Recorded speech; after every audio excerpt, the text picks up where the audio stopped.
Fitting. Ayan. Napaka-higpit na po nitong fitting na ito pero may fuel electric pa rin siya. Lumalabas yung todo. So madali lang po yan ang solusyon dyan. Kaya ito lang po yan.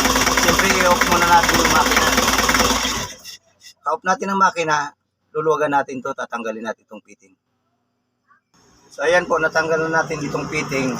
Kukuha tayo ng teflon tape. Kung walang teflon tape, pwede na yung sinulid sa pantay ng damit. Tapos papaikutin lang natin itong ulo-ulo ng pinaka-ulo ng steel tube, yung fuel line tube, yung nagsusupply sa injector sa nozzle. So ayan, pwede na yan, na ilang ikot lang. Tapos ibabalik na natin itong fitting. Siyempre higpitan natin yan.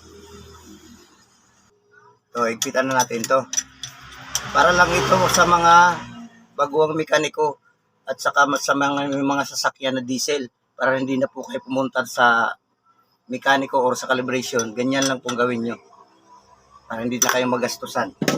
So ngayon, papatlarin na natin ito. Ito susubukan natin kung may leak pa. So ayan, wala na po. Wala nang leak.